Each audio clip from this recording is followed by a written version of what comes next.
Bonjour, je suis contente de vous retrouver sur JMH TV. C'est le photographe le plus célèbre de la communauté chrétienne. Il est sollicité de toutes parts pour les concerts, les mariages. Il couvre un nombre important d'événements. J'ai le plaisir d'accueillir Kazam Raphaël. Bonjour Kazam. Bonjour Nadine. Ça va Kazam? Très bien et toi? Ça va, merci. D'où est venue cette passion de la photo, Kazam?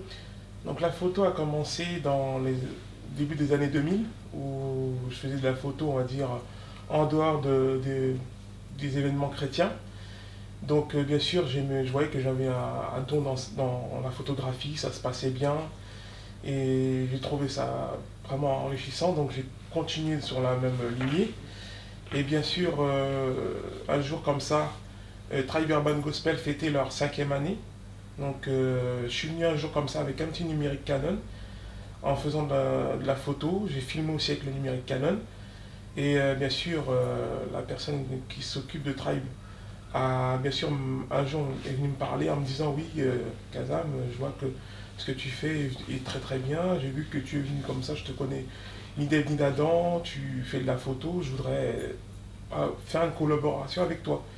Donc elle m'a demandé, j'ai dit oui, pourquoi pas, je me suis lancé et au fur et à mesure, voilà, ça s'est passé comme ça. En fait, je me suis mis vraiment dans la photo et j'ai investi dans un appareil. D'accord. Donc voilà, depuis. Et j'allais justement te poser la question, quel est ton parcours dans le domaine de la photo? Mon parcours, donc bien sûr, dans la photo, c'est plus, bien sûr, les concerts, les événements. Donc c'est vrai que j'ai commencé, on va dire, dans les petits événements qui faisaient comme MPC, aussi JP Motion. Donc c'est vrai que c'est des concerts où je venais par hasard comme ça. Et au fur et à mesure, bien sûr, on m'envoyait des événements. Par mois, on m'en envoie énormément et je m'invite aussi moi-même. Et puis je me suis dit que je veux me lancer dedans, bien sûr, avec beaucoup de prières, pour, comment dire, apporter une nouvelle dimension dans la chrétienté, quoi, en fait. Avoir vraiment un photographe attitré pour faire de la photo dans chaque événement, dans n'importe quel événement, que ce soit compas, rap, etc., quoi, en fait. Et à quoi ressemble une journée type pour Kazam Raphaël et comment tu travailles? Comment je travaille? Bien sûr, je viens avec mon appareil, hein. Oui, toujours je m'en équipé. doute. Donc moi après c'est comme je dis toujours dans la photo, je viens et puis bon, je cherche toujours l'image que je dois chercher à travers l'artiste ou les artistes qui chantent quoi ou qui rappent ou autre. Donc moi je viens, comme on dit, je viens toujours banalement et puis je fais les photos. Puis bien sûr après je trie et puis je publie directement, quoi, en fait. Il y a des logiciels maintenant qui permettent de retoucher les photos. Est-ce que tes photos sont toujours retouchées? Mes photos ne sont pas retouchées. Donc moi c'est vrai que je suis quelqu'un qui joue beaucoup avec juste la lumière de la scène. Mais je ne retouche pas mes photos. Très bien, c'est bon à savoir. Je voulais savoir, tu travailles avec beaucoup d'artistes chrétiens. Quel est celui qui t'a le plus marqué et pourquoi? Le plus marqué, je le dis honnêtement, Ricardo Apollo. Parce que c'est quelqu'un qui est très naturel, très démonstratif. Et on le voit même sur scène qu'il a une grande franchise dans tout ce qu'il dit à chaque fois. Et c'est rare, bon, je dis pas que les autres ne sont pas franches, mais on le voit et on le sent. Donc moi, je dis toujours merci Seigneur pour lui et d'autres aussi qui peuvent être, qui sont amenés aussi à avoir de la franchise. Mais c'est Ricardo Apollo, oui, vraiment. Mais c'est vrai qu'il y a d'autres artistes que je fais, mais je vise plus la communauté en France plutôt. Mais sinon, j'ai d'autres personnes aussi, mais hors dehors de la France. D'accord, très bien. Le mot de la fin, Kazam? Ce que je peux dire, c'est soyez bénis et que Dieu vous accompagne à chacun de vous, les artistes, que ce soit rap, compas, zouk, etc. Et pour ma part, je remercie le Seigneur du fait que je fais de la photo pour la communauté ou d'autres et que ça continue, puis bless up. Merci Kazam, bonne continuation. Merci. Sois bien. Merci.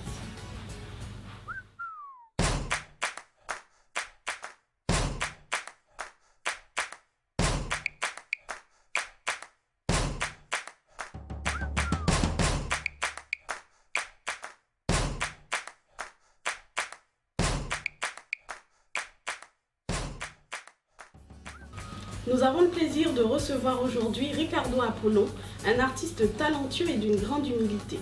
Bonjour Ricardo. Bonjour Nadine. Merci d'avoir accepté notre invitation. Tout le plaisir pour moi. Ricardo, est-ce que tu peux nous résumer ton parcours artistique et nous présenter également ton groupe? D'accord, pour ma part, je sors en fait, c'est vrai, j'ai toujours été dans l'église. Ceci dit, je sors d'un milieu séculier où avant je chantais pour le monde, je chantais à l'église pour le monde, jusqu'à un moment où j'ai vraiment décidé de me mettre entièrement au service de Dieu. Et je pense que ça démarre à partir du moment où j'ai pris une vraie décision avec Dieu. Donc voilà, je suis passé par plusieurs groupes, j'étais avec Moïse dans un groupe qui s'appelait Sudvab à l'époque, donc Chad MC il me semble. Et j'ai également fait partie du groupe Mina, donc j'ai également fait partie du groupe Gospel aussi, jusqu'à ce que je décide de faire mon propre groupe. Voilà, et donc ça correspond à vraiment un moment où le Seigneur me demandait également de parler, parce que j'avais quelque chose à dire également, parce qu'il avait quelque chose à dire au travers de moi. Donc du coup, voilà, donc le groupe a eu différentes formations, différentes personnes, jusqu'à celle-ci à présent. Hein. Donc je fais appel aux gens donc en fonction de la disponibilité, mais il faut savoir que tous vraiment ont cette motivation de vraiment vouloir servir le Seigneur. Et voilà, c'est ce qui fait qu'on chante Dieu ensemble. Voilà. Très bien. Et comment tu as reçu l'appel de Dieu dans ta vie? Allez. Vraiment, donc c'est ce que je disais tout à l'heure. Alors ce que je disais, je me souviens, je crois que c'était à l'âge de 12-13 ans, que j'ai vraiment prié Dieu non pas pour savoir ce qu'il attendait de moi, parce que je me posais des questions sur lui. Je me disais, Seigneur, mais écoute, si tu existes, je veux que tu me prouves, je veux que tu me le prouves, je veux que tu me montres quelque chose. Alors ça n'a pas tardé. Voilà, donc des fois tu prends deux, des fois il m'a mis. Et vraiment, voilà, Dieu a vraiment oué ma voix pour s'en rentrer dans l'état, vraiment pour le chant, mais également j'ai envie de dire qu'il a oué ma voix pour parler. Il a oué ma voix j'ai toujours su chanter, mais cette fois-ci, je pense qu'il a vraiment orienté ma vie également vers le message. Et vraiment, c'est ce qui caractérise aussi donc les chansons que je fais, vraiment le message de Dieu, le message de Dieu. Donc, Amen, en dépit de moi, le message de Dieu. Voilà, donc, puis à partir de là, tant bien que mal, en tentant d'être un serviteur dévoué, voilà, on chantait, on y va. Amen, amen. Et justement, tu sors ton premier album. Est-ce que tu peux nous toucher quelques mots? Oui, bien sûr. Pour ma part, vraiment, donc, ce qui me vient à l'esprit lorsque tu me poses cette question, c'est que j'avais vraiment moi cette envie d'être comment dire correct bibliquement. Si c'est vrai donc sans rentrer dans la critique de ce qui se fait tout autour, mais j'avais vraiment envie de faire un album chrétien. J'ai regardé dans la Bible un petit peu comment dans l'Ancien Testament par exemple, est-ce qu'ils chantaient Dieu, dans quelles circonstances, voilà. J'ai remarqué que beaucoup par exemple chantaient les actions de Dieu, par exemple lorsque l'Éternel fait sortir le peuple d'Israël d'Égypte, on voit qu'ils sont avec les tambourins, on voit qu'ils chantent Dieu, ils chantent la manière dont Dieu les a fait sortir. Bon, je me suis dit, je vais m'inspirer de ça c'est quelque chose. Je voulais vraiment me débrouiller pour faire quelque chose qui soit agréable à Dieu. Et voilà, je me dis que dans ce cas-là, c'est comme ça qu'on attire sa faveur et que les choses marchent également.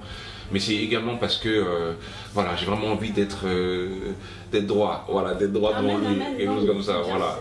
Voilà, bon, je ne suis pas toujours, hein, voilà, mais je ne suis pas toujours, mais en tout cas, voilà, c'est ma volonté. Et ça également, du fait de beaucoup d'exhortations de la part de mon pasteur également, voilà, d'être correct bibliquement et puis de donner le message de Dieu. Voilà, Très donner bien. le message de Dieu. Très bien. Ça amène mon autre question, pardon. Pour te plaire, ce chant qui est rempli d'onction, dans quel contexte tu l'as écrit? Alors, donc c'est pareil, j'ai abordé le sujet de mon église. Donc je crois que c'était en 2008-2009, on a fait une convention qui s'appelait Croître pour le salut. Et voilà, à ce moment-là, bon, ben, l'église est en effervescence, et puis bon, Pasteur Nazaire vient me demander est-ce que je peux faire une chanson, écrire une chanson par rapport à ça. Et donc, voilà, donc croire pour le salut, donc j'ai prié vraiment Dieu, et ce qui est, là vraiment je ne m'attribue aucun mérite vraiment par rapport à cette chanson, c'est que je ne me sens pas vraiment l'auteur de cette chanson, vraiment j'ai prié Dieu pour tenter de trouver une chanson, mais qui soit en accord avec le thème de la convention, mais parce que c'était également en fait, comment dire, le sujet de toute une année. Donc voilà, c'était vraiment, voilà, j'ai vraiment écrit par rapport à ça, quoi. Au début, elle n'a pas été autant aimée que maintenant. C'est vrai, je suis surpris, et ça montre également que c'est Dieu qui est à l'origine de tout ça, quoi. Parce que, voilà, ça, au début, bon, j'ai présenté la chanson, l'église était, tac, hop, on chante, on continue à chanter. Moi, j'aimais bien, cette chanson, elle est vraiment bien, c'est Dieu qui m'a donné. C'est vrai, c'est vrai, c'est vrai. Et je me sens pas à la base, parce que, je vais dire quelque chose sans trop tarder, c'est que lorsque je l'ai écrit, je veux dire, j'étais moi-même étonné de ce qu'il y avait, quoi. Donc, pour dire que c'était pas moi, voilà. En tout cas, c'est une magnifique chanson, c'est un magnifique chant, pardon. Ouais. Pour terminer, qu'est-ce qu'on peut te souhaiter pour l'année 2013 ? Du courage. Du courage, parce que c'est pas simple de continuer. Je pense que tous les artistes chrétiens seront d'accord avec moi lorsque je le dis. Voilà, on a tous des vies de famille, et de tenir bon dans le ministère, c'est difficile. Hein, pas que les artistes chrétiens, tous ceux qui ont un projet en Christ, voilà, c'est difficile que Dieu nous donne la force et que la communauté puisse soutenir également. Amen, amen. Merci beaucoup Ricardo. On va terminer avec un extrait de ton album. Très bien. Merci à toi. Car je reconnais que c'est près de toi que ma place. Car je reconnais que c'est près de toi que ma place. Car je reconnais que c'est près de toi que ma place. Je reconnais que c'est près de toi que ma place. Car je reconnais que c'est près de toi que ma place. C'est pour toi que ma place. C'est pour toi que ma place. C'est pour toi que ma place. C'est pour toi que ma place. C'est pour toi que ma place. C'est pour toi que ma place. C'est pour toi que ma place. Nous allons tout de suite écouter David dans un témoignage. Bonjour David. Bonjour Nadine. Pour dire les choses, le 21 avril 2011, l'année dernière, en fait, il m'était arrivé un accident assez très grave. Si tu veux, en fait, j'étais sur un chantier. Mon patron, il m'a appelé, il m'a demandé de lui rendre un service, en fait, d'aller lui chercher du matériel dans un entrepôt qui n'était pas le nôtre. Donc en fait, ce qui s'est passé, en allant, on est arrivé, on a fait un premier voyage, ça s'est très bien passé. Donc là, c'était le sourire, parce que voilà, ça s'est bien déroulé. Le deuxième, en fait, ce qui s'est passé, j'étais au téléphone avec mon frère, il y avait 5 minutes. Je l'ai appelé, je lui ai dit, franchement, j'aime pas le travail. Pourquoi je l'aime pas? Parce que c'est pas mon boulot, on me dit d'aller le faire, donc moi, personnellement, ça me plaît plus. Donc je vais partir. Donc lui, il m'a dit, écoute, hein, si tu te sens pas bien, attends un peu, puis après, bon, tu pars. Donc au deuxième voyage maintenant, ce qui se passe, comme par hasard, hein, c'est ce qui arrive toujours, de toute façon, j'ai l'impression. Donc j'arrive, et puis celui qui devait charger mon camion, bon, il a essayé de passer par la porte arrière. Je lui ai dit non, dans ce cas-là, mets-toi sur la porte latérale pour que, en fait, si tu veux, le pare-choc arrière du camion touche trop par terre. Donc quand il a fait marche arrière, lui, pour faire sa manœuvre, Oui. la première personne qu'il a pris, c'était moi. Il t'a pris comment? En fait, il a fait sa manœuvre en marche arrière, et bien quand il a fait marche arrière, il a pris mon tibia, et là, je te dis sincèrement, t'entendais l'os casser carrément. Aïe. Et quand ça s'est cassé, je suis tombé par terre. Et quand je suis tombé par terre, sincèrement, vous allez peut-être pas me croire, ou tu vas peut-être dire c'est pas normal. J'ai dit une chose, que la volonté de Dieu soit faite. Amen. Et j'ai souri. Et quand je souriais par terre, même mes collègues, il y en a un, il est tombé dans les pommes parce qu'il a vu mon os dehors. Ah oui, il a dû être choqué là. Si tu veux, tu avais cette partie-là, si tu veux, qui était comme ça, Oui. et cette partie-là qui était comme ça. Oh, L'os croisé comme ça, si tu veux. Donc après, du coup, quand les urgences sont arrivées, je suis parti à l'hôpital aux urgences, et quand je suis arrivé, même les médecins ne comprenaient pas. Parce que moi, je suis quelqu'un, j'aime rire, j'aime sourire, et quand je suis arrivé à l'hôpital, j'arrêtais pas de sourire. J'arrêtais pas de sourire, même quand on me piquait, on me dit, monsieur, vous allez peut-être pas remarcher plus tard. Et tu souriais, tu continuais Je souriais. à te sourire. Je Et souriais. pourquoi tu souriais? Ma première fois, c'était que la volonté de Dieu soit faite. Le psaume 118 d'ailleurs qui dit l'Éternel m'a châtié, le verset 18 même, qui dit l'Éternel m'a châtié, il ne m'a pas livré à la mort. Ça veut dire peu importe la situation dans laquelle que tu te retrouves, N'oublie pas une chose, que l'Éternel t'accompagne dans tout ce qui t'arrive, Amen. que ça soit en bien ou en mal. Donc ce jour-là, je suis arrivé à l'hôpital, en bloc opératoire. J'entendais les médecins frapper sur mon os, visseuse, etc. Tout ça, je souriais. Je souriais, je suis arrivé dans ma salle de nuit, en fait la salle où Oui. j'ai été hospitalisé. Et ben, quand je suis arrivé, les médecins ne comprenaient toujours pas. Je ne pleurais pas, je souriais, je rigolais, j'ai rigolé. Quand ils arrivaient, je leur faisais des blagues. Ils ont dit une chose, on n'a jamais vu quelqu'un comme vous. Et tu ressentais pas de douleur? C'est pas ça. Moi j'ai dit une chose, la douleur, elle est là. Peu importe ce que je peux dire, peu importe ce que je peux faire, elle partira pas. D'accord. Donc du coup, autant rire, autant prendre les choses dans le bon sens. Et est-ce que tu es resté paralysé à la suite de cet accident? Ben, si tu veux, j'étais allongé pendant au moins 5 mois dans un canapé. C'était impossible de m'allonger dans un lit. Impossible parce qu'en fait, si tu veux, il fallait que je sois comme ça. Mes pieds en hauteur et ma tête en hauteur. Donc du coup, je suis resté à peu près au moins 5 mois dans un canapé, parfois des petites séances de kiné, un trajet que je faisais par exemple on va dire, en même pas une minute, et ben, je le faisais en au moins 20 minutes. Très bien. Avec les Ok. cannes, etc. Tout ça. Et comment t'as remarché? Ben, si tu veux, c'était un jour, tu sais, ta foi t'a sauvé. Quand Dieu dit ta foi t'a sauvé, quand Dieu te dit lève-toi et marche, ne t'inquiète pas de ce qui peut t'arriver le lendemain, lève-toi et marche. Un jour, j'étais à la maison, j'étais tout seul, il n'y avait personne. J'avais les 2 cannes. Vu qu'à chaque fois que j'avais besoin de quelque chose, il fallait prendre les cannes. Et ben, ce qui s'est passé ce jour-là, j'étais tout seul, j'étais allongé comme ça. Il y a une voix qui m'a dit lève-toi et marche. Tu t'es levé, t'as marché. J'ai pris mes cannes, je les ai posées, j'ai marché. Amen, gloire à Dieu. Et sincèrement, ça m'a beaucoup touché ce jour-là. Et là, j'ai compris que Dieu est Dieu et lui-même s'est appelé Dieu des dieux et grand. Et ça m'a permis de prendre courage et de comprendre que peu importe la situation dans laquelle que tu te retrouves, du moment que tu crois en Dieu, tu as la foi, t'inquiète pas, Dieu décidera pour toi. Amen, amen. Tu as fait dernièrement un voyage en Israël. Est-ce que tu peux nous en parler deux mots? En 2 mots, bah, pour dire, déjà je t'encourage, toi et les internautes qui nous écoutent, à le faire parce que ce voyage, en fait, il t'enrichit vivement. Spirituellement parlant, quand il y a des choses que tu vois, quand tu les vois et quand tu les as entendues précédemment ou je sais pas en les lisant, quand tu les vois, c'est pas pareil. C'est un autre monde. Israël, c'est magnifique. Qu'est-ce que ça t'a apporté ce voyage? Ce voyage m'a fait comprendre que il y a des choses que tu n'espérais pas faire, Dieu t'a permis de faire. Marcher sur la trace de Jésus-Christ, Amen, amen, c'est une chose merveilleuse. amen. Quand tu entends parler du tombeau de Jésus, je sais pas, t'imagines l'image, mais tu ne vois pas la chose. C'est vrai. Donc du coup, quand tu arrives, par exemple, au tombeau, tu te dis c'est sûr et certain, il était là. Et là, tu te dis waouh, il n'y a rien d'autre à dire. Merci Seigneur. Amen. Bah écoute, merci pour ce beau témoignage, Merci à toi aussi. un témoignage émouvant. Que le nom de Dieu soit béni. Merci, sois béni aussi.